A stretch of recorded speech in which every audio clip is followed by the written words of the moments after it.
Vale davvero la pena visitare Gran Canaria? Conosciuta per il suo magnifico clima mite tutto l'anno, Gran Canaria pare offrire un'enorme scelta di attività sportive e paesaggi naturali, il tutto ad un prezzo molto contenuto. Ma sarà davvero così? Per rispondere a questa domanda ho deciso di prendere il primo volo e scoprire di persona se vale davvero la pena spenderci le tue vacanze. Partiremo alla fine di marzo per esplorare l'isola spagnola, dedicando i primi 2 giorni alla visita della costa sud, dove si trovano le attrazioni turistiche più famose. Ma non è tutto, nei successivi 2 giorni visiteremo la restante costa dell'isola, fino a raggiungere la bellissima capitale Las Palmas, situata a nord-est. Iniziamo quindi il nostro viaggio alla scoperta di Gran Canaria, con grande entusiasmo e tanta voglia di esplorare. Dopo l'atterraggio ritiriamo l'auto all'aeroporto e facciamo subito tappa al nostro alloggio a vecindario, una zona leggermente fuori dalle mete turistiche, ma tranquilla ed economica. Fatto il check-in ed un veloce cambio d'abiti da invernali a estivi, ci dirigiamo subito verso le splendide spiagge della costa sud. La famosa Playa del Inglés ci accoglie con la sua sabbia dorata e il suo mercatino locale, ma anche con il vento canariano che ci fa sentire subito l'impatto del clima dell'isola. La successiva tappa è la Playa de Maspalomas, anch'essa caratterizzata dalla sua immensa spiaggia. Il sole inizia a tramontare, per cui decidiamo di fare ritorno al nostro alloggio. Prima di rientrare però ci fermiamo alla Lidl per fare la spesa ed anche per vedere cosa comprano e mangiano le persone del posto. Ed infatti non ci facciamo scappare l'opportunità di assaggiare la squisita frutta locale come banane, mango e papaya. Con tanta curiosità e voglia di scoprire andiamo a riposare per essere pronti l'indomani per affrontare un grande giorno da esploratori.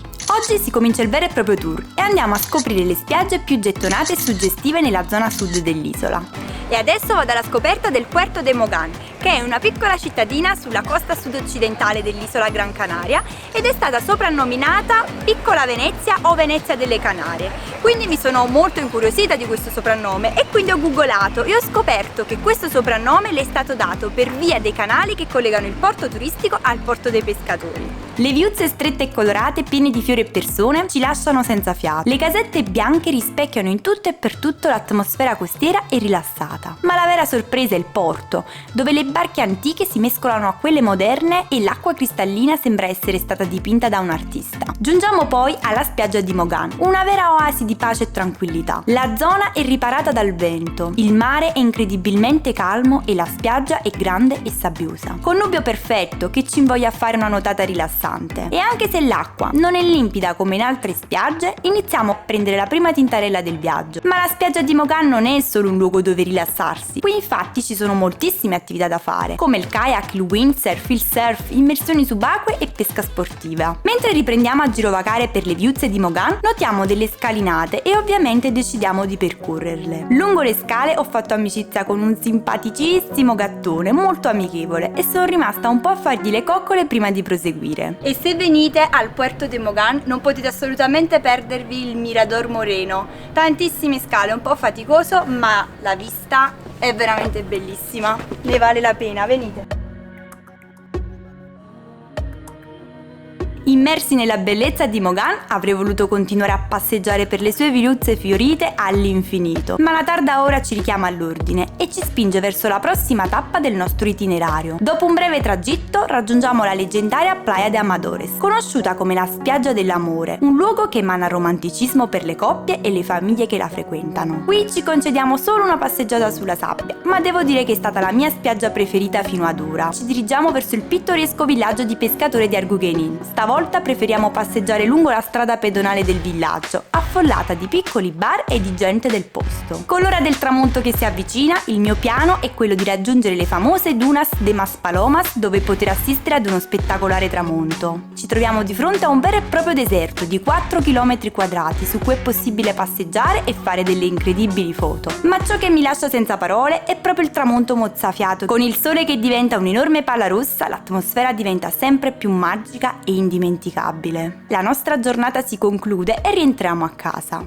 Oggi ci attende una visita alla capitale Las Palmas, che è il cuore pulsante dell'isola. Ci ritroviamo immersi in un turbinio di vita, circondati da un flusso costante di auto e di traffico. La nostra prima tappa è stata la maestosa cattedrale di Sant'Anna che si trova nella piazza omonima. Decidiamo però di non visitarla al suo interno, ma piuttosto prenderci del tempo per farci un giro nei vicoletti del centro storico della città, fino a raggiungere il mercato Vegeta, un mercato ortofrutticolo dove troviamo una gran varietà di pesce fresco, carne e tantissima frutta frutta esotica dai colori sgargianti. Ma la cosa che più di tutto mi colpisce sono gli enormi banchi di frutta, ordinati alla perfezione, quasi come fossero delle opere d'arte. Dopo una mezz'oretta trascorsa al mercato, ci dirigiamo verso la costa, dove troviamo un mare agitatissimo con onde spaventose mai viste prima. Decidiamo di andare alla spiaggia di Las Palmas, chiamata Las Canteras, per goderci la vista mozzafiato prima di fermarci per la pausa pranzo. Decidiamo di avvicinarci a casa ed esplorare il canyon di Gran Canaria, che è di passaggio. Seguiamo le coordinate lasciate da un altro avventuriero su un forum e con non poca difficoltà riusciamo a trovare il nostro punto di partenza, parcheggiando l'auto sul ciglio della strada in una rudimentale piazzola di sosta.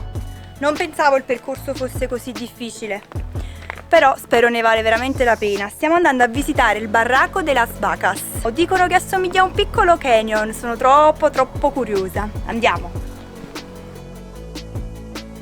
Non sicuri affatto che il sentiero fosse quello giusto, iniziamo a chiederci se stiamo sbagliando strada. Ma proprio mentre pensiamo di tornare indietro, vediamo delle frecce su alcune rocce del sentiero lasciate da altri viaggiatori. E finalmente arriviamo. Il canyon è piccolo ma incredibilmente suggestivo. Quest'isola ha veramente una vastità di paesaggi naturali da offrire. Ieri un deserto e oggi un canyon. C'è davvero qualcosa per tutti i gusti. Piccolo remind, mai portare le scarpe nuove in vacanza. Torniamo indietro verso la nostra auto e ci accorgiamo di un tramonto spettacolare. Direi che è stato il modo perfetto per concludere la nostra giornata.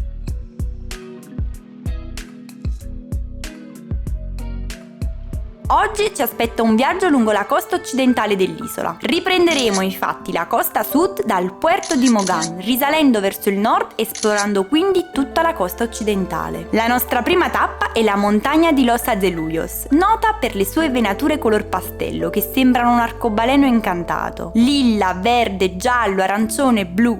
Questa meraviglia della natura ci lascia a bocca aperta. La prossima tappa è la Playa Aldea, una spiaggia di rocce e ciottoli. Forse non ci ritornerei, essendo in un posto troppo desolato. Ma la vera gemma della giornata è il Mirador del Balcone, un punto panoramico che offre una vista mozzafiato sulla costa. E devo dire che non siamo rimasti delusi. Il balcone è interamente trasparente è davvero incredibile e la vista della costa lascia senza fiato. Le persone del posto chiamano questo tratto montuoso la Costa del Drago, perché con un po' di fantasia la forma delle montagne ricordano proprio la coda di un drago dormiente. Scattata qualche bellissima foto, lasciamo il balcone del Mirador e ci dirigiamo verso Agaete, un pittoresco paese costiero sulla costa occidentale, per cui è d'obbligo assaggiare i piatti tipici e il pesce fresco del posto. Era pieno di persone in costume di carnevale e la cosa è stata molto divertente. Non abbiamo resistito alla tentazione di assaggiare alcuni dei piatti tipici del posto, come l'insalata mista con verdure e frutta, il polpo fritto con peperoni, le patatas arrugadas e la frittura di calamari freschi.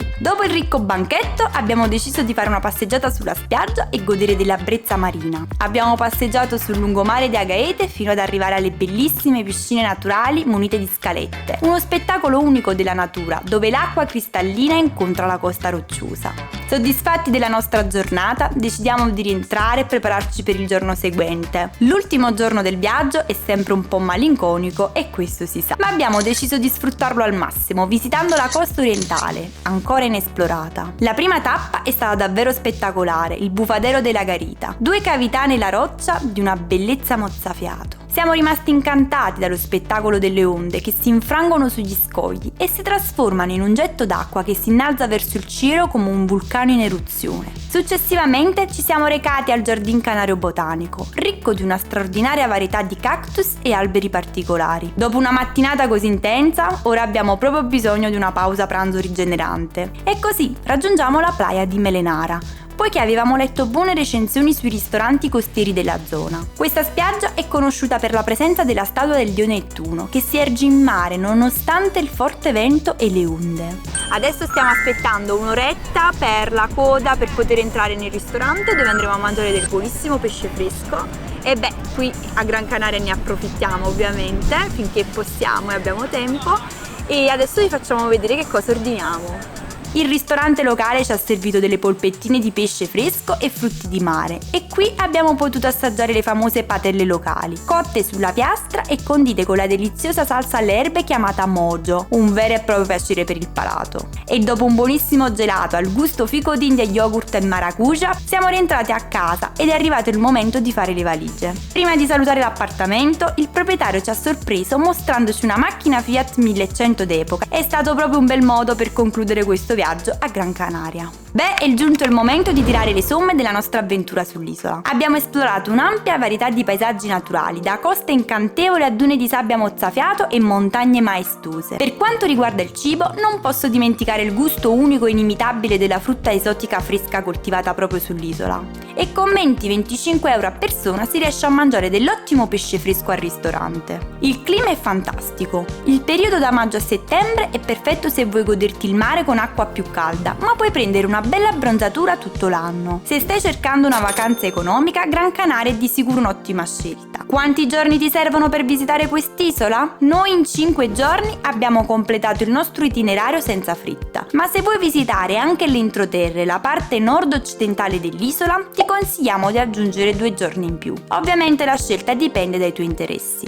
Le spiagge sabbiose si trovano nella parte sud dell'isola, che è anche la zona meno ventosa e dove l'acqua è più calma. Tuttavia, non abbiamo trovato ovunque l'acqua cristallina che ci aspettavamo. La gente del posto è molto socievole e amichevole, come abbiamo potuto constatare durante il nostro viaggio. Per quanto riguarda il noleggio dell'auto, abbiamo trovato questa opzione molto comoda e conveniente. Si trova parcheggio senza troppi problemi in quasi tutte le zone dell'isola. Sia il noleggio dell'auto che il carburante sono a prezzi accessibili. Dunque, vale davvero la pena visitare Gran Canaria? Se cerchi un'isola con un clima fantastico, tante attività interessanti, un prezzo accessibile e senza però troppe pretese sul trovare un mare caraibico, allora sì, Gran Canaria è sicuramente la meta giusta per te.